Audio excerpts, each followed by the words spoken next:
The top Republican on the House Oversight Committee, Congressman Comer, has said that he's investigating the president's involvement in his son Hunter's foreign business dealings.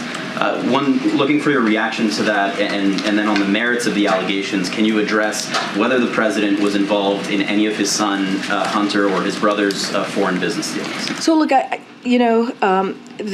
a little bit of interesting, kind of on-brand thinking here because, congressional Republicans ran saying that they were going to fight inflation.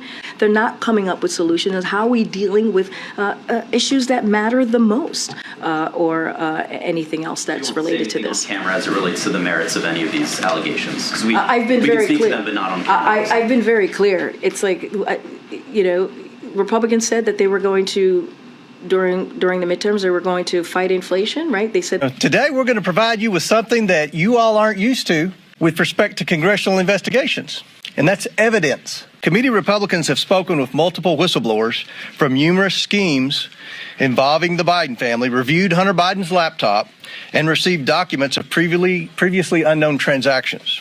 What we found are business plans aimed at targets around the world based on influence peddling, including with people closely tied to foreign governments like China and Russia. We also found plans based in the United States where the Biden family swindled investors of hundreds of thousands of dollars, all with Joe Biden's participation and knowledge.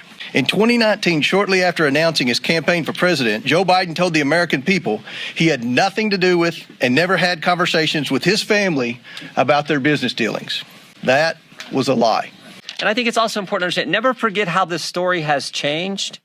I mean, think about this. When it started off, it was, no, it's not his laptop. It's not his laptop. Then it was, well, it's his laptop, but remember, it's Russian disinformation and no one did anything wrong. Then it was, well, maybe he did something wrong, but President Biden didn't know about it.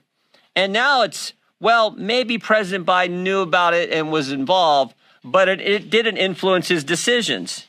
In fact, yesterday, there was a story in Politico which said that. The story in Politico yesterday, investigating the investigators, dim strategists to launch counterpunch to House GOP. Story in Politico yesterday, here's what it said in there. Quote, no evidence has publicly emerged that Joe Biden's decisions were affected by his son's business dealings.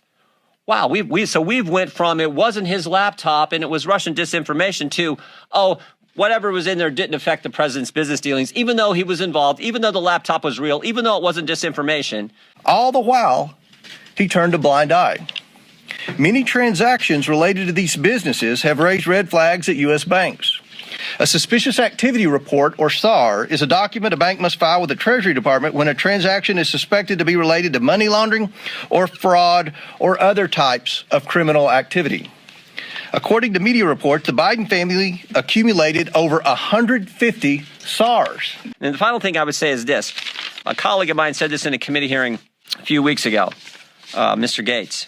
He said, when is the FBI going to quit interfering with elections? 2016, they spied on President Trump's campaign. 2018, it was the Mueller investigation. 2020, they suppressed information about the Hunter Biden story. 2022, they raided the president's home 91 days before an election. Maybe it'd be nice if the FBI and the Justice Department just stayed out of it and let we the people decide who we think should represent us, who we think should lead us.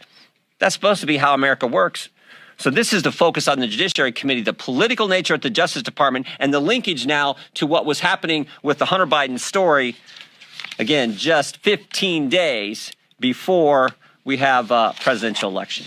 To potential violations of the Constitution. In the 118th Congress, this committee will evaluate the status of Joe Biden's relationship with his family's foreign partners and whether he is a president who is compromised or swayed by foreign dollars and influence. I want to be clear. This is an investigation of Joe Biden, and that's where the committee will focus in this next Congress.